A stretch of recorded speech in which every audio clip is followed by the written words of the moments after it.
नमस्कार दोस्तों, आप सभी का मेरे YouTube चैनल पर स्वागत है। आज हम आपको बताएंगे कि बिजनेस में किस प्रकार प्रॉफिट कमाया जाता है। तो चलिए शुरू करते हैं। स्टार्टअप शुरू करना आसान है, लेकिन उसे चलाना और बढ़ाना सबसे मुश्किल काम है। जब बिजनेस में सब कुछ ठीक चल रहा हो तब तो सब सही लगता है, लेकिन जब संकट आ जाए, रेवेन्यू गिरे, कस्टमर निकलने लगे, टीम टूटे, तो असली परीक्षा शुरू होती है। आज हम बेन होरोविट्ज की किताब the hard thing about hard things की वो 7 सीखें जानेंगे जो हर उद्यमी और लीडर को जाननी चाहिए। लेसन 1, संघर्ष से भागो मत, उसे गले लगाओ, एम्ब्रेस द स्ट्रगल। जब आप कोई स्टार्टअप शुरू करते हैं तो शुरुआत में सब कुछ रोमांचक लगता है, नई टीम, नए आइडिया, एनर्जी से भरा माहौल। लेकिन धीरे धीरे जब असली दुनिया से टकराव होता है, प्रोडक्ट नहीं बिक रहा, को फाउंडर अलग हो रहा है, पैसे खत्म हो रहे हैं, तब वो उत्साह डर में बदलने लगता है। और यहीं से शुरू होता है द स्ट्रगल। बेन होरोविट्ज इसे द स्ट्रगल कहते हैं, वो समय जब एक सीईओ या फाउंडर को लगता है कि सब कुछ बिखर रहा है, कोई रास्ता नहीं बचा और शायद मैं इस कंपनी को बचा नहीं पाऊंगा। स्ट्रगल की सच्चाई ये हर किसी के साथ होता है, चाहे वो कितना भी एक्सपीरियंस्ड क्यों ना हो। पर फर्क ये है कि कुछ लोग इस स्ट्रगल से भागते हैं और कुछ इसे गले लगाकर आगे बढ़ते हैं। बेन होरोविट्ज ने खुद इस स्थिति का सामना किया जब उनकी कंपनी ऑप्सवेयर के पास सिर्फ कुछ हफ्तों की सैलरी बची थी। कोई इन्वेस्टर इन्वेस्ट नहीं कर रहा था और मार्केट भी क्रैश हो चुका था। लेकिन उन्होंने हार नहीं मानी। उन्होंने टफ डिसीजंस लिए, कॉस्ट कटिंग की, नई डील्स नेगोशिएट की और अपनी टीम के सामने पूरी सच्चाई रखी। अंत में ऑप्सवेयर को $1.60 बिलियन में HP ने खरीदा। स्ट्रगल का असली मतलब क्या है? जब कोई मैजिक सोल्यूशन नहीं होता, जब आप हर किसी को खुश नहीं कर पाते, जब डिसीजंस गलत हो सकते हैं लेकिन फिर भी लेने पड़ते हैं। बेन कहते हैं, By far the most difficult skill I learned as a CEO was the ability to manage my own psychology. तो फिर क्या करना चाहिए? खुद से ईमानदार रहो, डर से भागो मत, क्योंकि डर से ही सही रास्ता निकलता है। और सबसे जरूरी, अकेले मत लड़ो, अपनी टीम, अपने मेंटर्स, अपने एडवाइजर से बात करो। जब आपकी टीम का मोराल टूट जाए और आप खुद भी अंदर से टूट चुके हों, तब एक सीईओ क्या करे? इसका जवाब हम जानेंगे अगले लेसन में, जहां हम सीखेंगे वॉर टाइम सीईओ बनना क्या होता है। क्या आप तैयार हैं एक असली लीडर की सोच समझने के लिए? सब्सक्राइब जरूर करें, क्योंकि अगला लेसन आपकी लीडरशिप को अंदर से बदल देगा। लेसन 2, हर समस्या का हल एक जैसा नहीं होता। There is no one size fits all. Ben Horowitz एक बहुत ही कड़वी और सच्ची बात कहते हैं, बिजनेस में कोई रेडीमेड सोल्यूशन नहीं होता।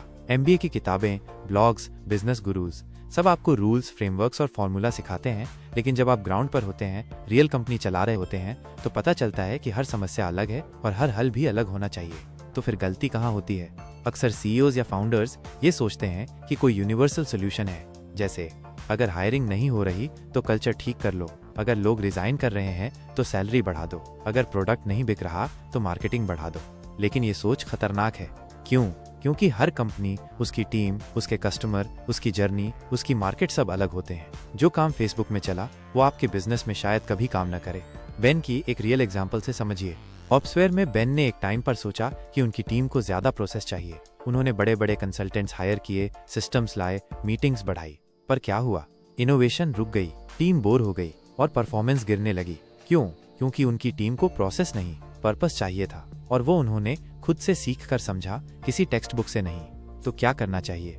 हर निर्णय से पहले ये पूछो, क्या ये हमारी कॉन्टेक्स्ट में फिट बैठता है?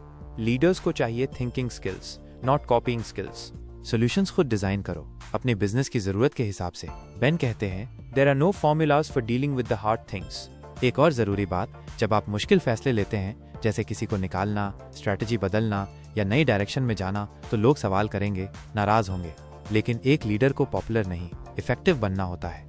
अब आपके लिए एक सोचने वाला सवाल, अगर आपकी कंपनी डूब रही हो और एकमात्र रास्ता हो अपनी सबसे करीबी दोस्त को टीम से निकालना, तो आप क्या करेंगे?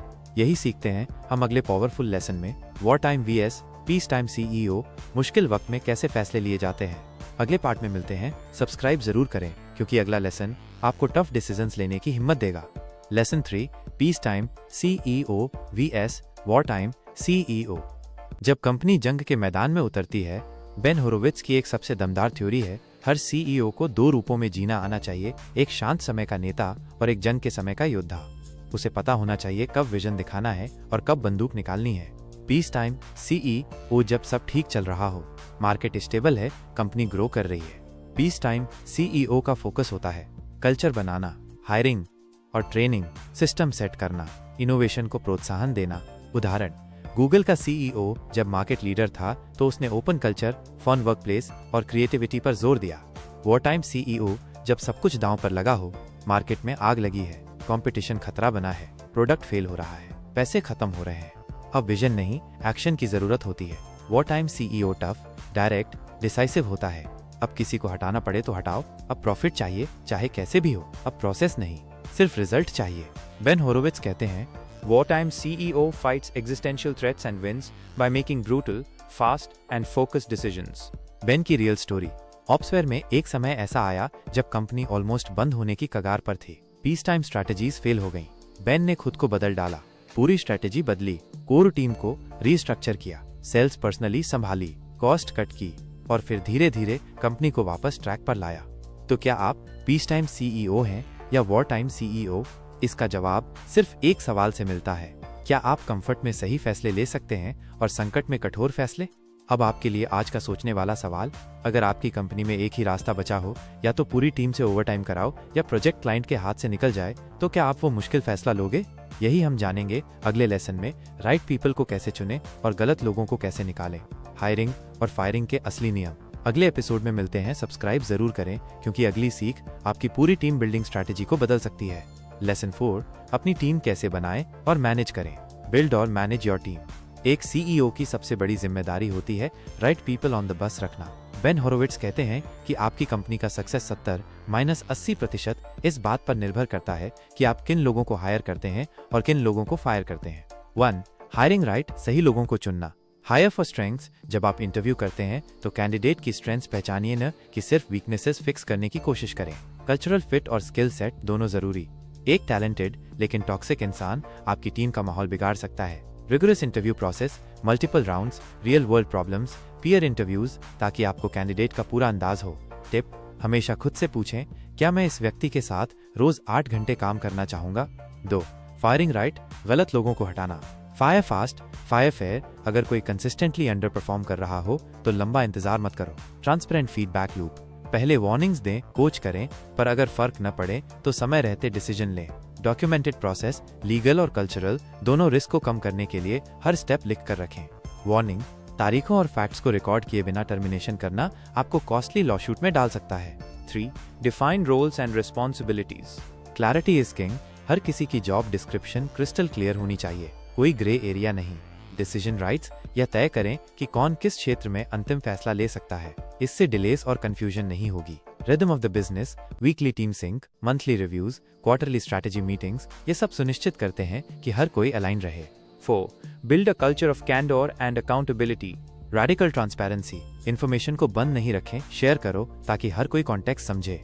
Encourage feedback, no politics, just direct feedback, लोग बिना डर के सच बोल सकें। सेलिब्रेट विंस और लर्न फ्रॉम लॉसेस, छोटे और बड़े दोनों अचीवमेंट्स को हाईलाइट करें और फेलियर्स पर ओपनली चर्चा करें। 5. Scale your team as you grow. जब वर्कलोड बढ़े तुरंत हायरिंग स्प्री में न कूदें, पहले रोल्स प्रायोरिटाइज करें, फिर उसे फिल करें। Hire slow but when you hire fast. Leadership bench तैयार रखें, हर सीनियर रोल के लिए कम से कम एक बैकअप कैंडिडेट सोचें। अब आपके लिए सोचने का सवाल, अगर आपका स्टार परफॉर्मर अचानक बोझ बन जाए तो क्या आप उसे कोच करेंगे या तुरंत टीम से बाहर निकाल देंगे। लेसन 5, संकट के समय नेतृत्व कैसे करें। Lead through crisis. जब सब कुछ बिगड़ रहा हो, पैसे खत्म हो रहे हों, लोग छोड़कर जा रहे हों, कस्टमर्स नाराज हों और इन्वेस्टर्स का भरोसा डगमगा रहा हो, तब एक सच्चे लीडर की असली परीक्षा होती है।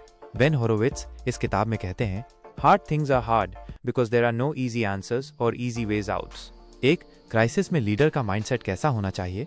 काम अंडर फायर, अगर लीडर खुद घबराया हुआ दिखे तो पूरी टीम टूट जाती है। चाहे अंदर से आप डर रहे हों, बाहर से संतुलन बनाए रखें। क्लैरिटी इन केओस, क्राइसिस में सबसे जरूरी होता है स्पष्टता, क्या हो रहा है, क्यों हो रहा है और आगे क्या होगा। ब्रूटल हॉनेस्टी, अपनी टीम से सच बोलिए, कोई झूठी उम्मीद न दें। बेन कहते हैं, रियलिटी को शुगर कोट मत करो, उसे सामने रखो। 2.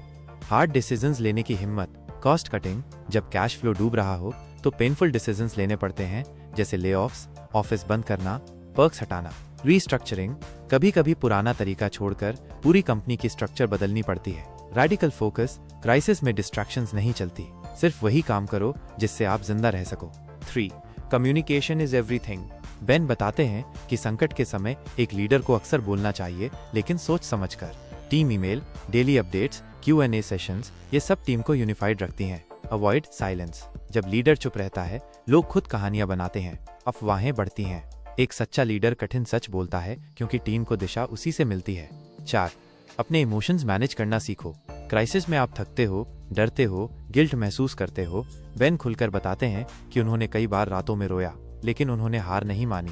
Feel the fear, accept the pain, but keep moving. 5. Trust rebuild करो अपनी टीम के साथ। क्राइसिस के बाद टीम डरी होती है, इमोशनली टूट चुकी होती है। तब एक लीडर को एम्पैथी और ट्रस्ट से टीम को फिर से खड़ा करना होता है। सेलिब्रेट छोटे विंस, अप्रिशिएट हर छोटा एफर्ट, यही टीम का मोराल उठाता है। अब एक सोचने वाला सवाल, अगर आपको अपनी कंपनी बचाने के लिए अपने सबसे करीबी दोस्त को निकालना पड़े, पब्लिक बैकलेश सहना पड़े और सब कुछ खतरे में डालना पड़े, तो क्या आप वो कठिन फैसला लेंगे? अगले लेसन में हम जानेंगे व्हेन स्मार्ट पीपल क्विट, क्या करें जब आपकी सबसे काबिल टीम आपको छोड़कर जाने लगे। अगले पार्ट में मिलते हैं। सब्सक्राइब जरूर करें क्योंकि अगले लेसन में हम सबसे बड़ा डर फेस करेंगे। लेसन 6, सिर्फ एक मेट्रिक पर फोकस करें जो सच में मायने रखता है। किताब में बेन होरोविट्ज स्पष्ट कहते हैं कि कई सारे KPI की परफॉर्मेंस इंडिकेटर्स ट्रैक करना महज भ्रम पैदा करता है। असली मास्टर लीडर वही होता है जो अपनी कंपनी की नॉर्थ स्टार मैट्रिक चुनकर पूरे संगठन को उसी के इर्द गिर्द अलाइन करता है। 1. क्यों रखें सिर्फ एक मेट्रिक पर ध्यान? डिस्ट्रैक्शन कम होता है जब टीम के सामने 10 मेट्रिक नहीं, एक ही लक्ष्य हो तो फोकस बढ़ता नहीं। तेज निर्णय, एक मेट्रिक गिरा या बढ़ा तो तुरंत एक्शन प्लान बनता है। कंसिस्टेंसी, हर विभाग उसी एक मेट्रिक के लिए अपने काम को ठीक करता है जिससे पूरे संगठन की गति एक समान रहती है। बेन का मंतव्य, multiple metrics blur your priorities. Pick one metric that if it moves, everything else moves too. 2. अपनी नॉर्थ स्टार मैट्रिक कैसे चुनें? 1. सबसे ज्यादा इम्पैक्ट वाले रिजल्ट को पहचानें। उदाहरण, सास कंपनी में मंथली रिकरिंग रेवेन्यू MRR या कस्टमर रिटेंशन रेट, ई-कॉमर्स में रिपीट परचेस रेट या एवरेज ऑर्डर वैल्यू। 2. मेजरेबल और एक्शनेबल हो, डेटा को आसानी से ट्रैक करें और गिरावट पर तुरंत करेक्टिव एक्शन कर सकें। 3. कंपनी विजन से जुड़ी हो, मीट्रिक वही हो जो आपकी लॉन्ग टर्म ग्रोथ को परिभाषित करे, न कि सिर्फ short term vanity metric. 3. Real life example minus Opsware. Opsware में बेन ने शुरुआत में कई मीट्रिक ट्रैक किए, server deployments, customer tickets, support calls, लेकिन नॉर्थ स्टार बनी new enterprise customers closed. Team ने अपना पूरा फोकस सेल्स पाइपलाइन पर रखा। मार्केटिंग, प्रोडक्ट और कस्टमर सक्सेस ने मिलकर उसी एक मीट्रिक को बढ़ाने के लिए रणनीति बनाई।